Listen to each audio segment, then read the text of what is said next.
안녕하십니까. 저는 오늘 신천지에 잠시 끌려갔다가 탈출한 한 교회 청년의 이야기를 전하려고 합니다.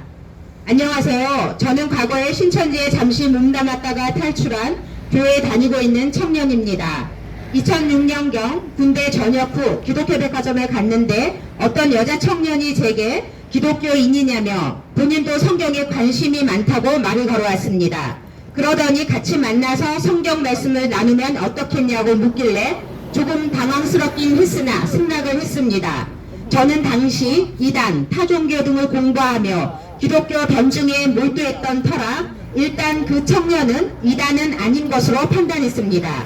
그리고 당시엔 신천지 전략이나 대응법, 교회 밖 성경 공부 금지 등의 인식이 지금과는 달리 교회에 거의 없었던 시기여서 교회에 보고하지 않고 그 청년과 일주일에 한 번씩 만나서 밥도 먹고 성경에 대해 나누기 시작했습니다. 몇 주가 지난 어느 날 그 여자 청년은 아는 남자 선교사님이 한국에 들어온다며 아주 은혜로운 분이라며 그분과 같이 성경 공부를 하면 어떻겠냐고 제안을 했고 저도 좋다고 했습니다. 그 후 선교사님과 여자 청년과 그리고 저 셋이 매주 만났습니다. 매번 숙제 같은 걸 줬었고 저도 노트에 필기하며 열심히 공부했습니다.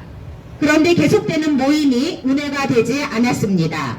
일반적으로 설교나 메시지에서 전달되는 은혜나 깨달음, 도전 같은 감동이 전혀 없었고 공허한 비유풀이 같은 것만 계속되길래 이분이 성경을 잘 모르는 게 아닐까라는 생각이 들기도 했습니다. 그렇게 매주 무슨 말인지도 잘 모르겠고 은혜도 안 되는 모임이 계속되니 저는 그만두려 했습니다. 그것을 눈치챈 그 여자 청년이 갑자기 요한계시록 부흥회가 열린다며 아주 은혜로운 자리니 저와 함께 가면 좋겠다고 하였는데 저는 이미 이상한 느낌이 드는 상황이라 못 갈 것 같다고 답을 했습니다. 그러던 어느 날 인터넷 서핑 중 어느 기독교 관련 홈페이지에 우연히 접속하게 되었고 그곳 게시판에 글을 보다가 저는 큰 충격을 받게 되었습니다. 그 글은 신천지의 포교 수법과 교육 내용에 대하여 정리한 글이었는데 그 수법들은 모두 제가 겪고 있는 것이었습니다. 너무나 놀라서 제가 필기했던 노트를 펼치며 다급하게 대조해 보았고 완벽하게 똑같은 것을 보고 충격, 허탈, 배신 등의 복합적인 감정이 한꺼번에 몰려왔습니다. 다급히 그 청년에게 전화해서 지금부터 내 말 잘 들으라고 안정시키며 그 선교사님의 정체는 신천지라고 당장 빠져나가라고 말해주었습니다. 그러자 갑자기 정적이 흐르며 그 여자 청년은 아무 말도 하지 않고 전화를 끊었습니다.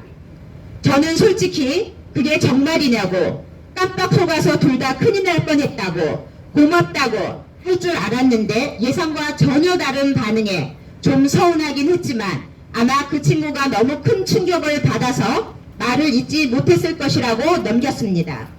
그 후 제가 겪은 이 이야기를 지인에게 들려주었고 그분은 그 여자 청년도 선교사랑 같은 신천지 패거리야 그걸 몰랐어?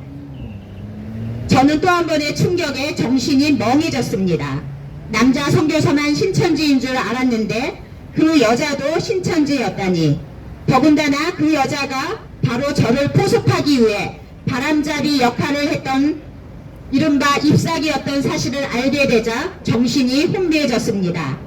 그래서 제 전화를 받고 아무 말도 하지 않았던 것을 그제야 깨닫게 되었습니다. 처음엔 배신감이 휘몰아쳤고 나중엔 이단과 타종교를 연구하고 주위에 정보를 알려주고 이단 사이비 연구에 자부심을 가지고 있던 저도 이렇게 허무하게 속수무책으로 속았다는 사실에 허탈감이 엄습해 왔습니다. 신천지는 제가 당했던 것처럼 교회를 다니는 기독 청년이나 어린 학생들을 주로 포교 상대로 타겟을 삼습니다. 교회에 들어가서 교인들을 속이고 미혹하고 교회 밖에서도 설문조사, 그림치료, 상담, 동아리, 아르바이트 등 다양한 방법을 총동원해서 청년들과 어린 학생들까지 가리지 않고 포섭하고 있습니다. 네, 이 사례처럼 우연을 가장해서 한 명 포섭을 위해 20명가량이 동원되고 철저한 계획과 시나리오로 포섭할 뿐 아니라 비밀 유지를 위해 미행, 도청, 집 앞 잠복 등 가족과 관계를 차단시키고 가족과 부모 자식 사이를 원수로 만드는 것이 바로 신천지입니다. 이런 사이비 신천지가 더 이상 소중한 인생과 가족들을 망치지 않도록 고양시 땅에, 대한민국 땅에 발붙이지 못하길 간절히 바라며 마치겠습니다. 감사합니다.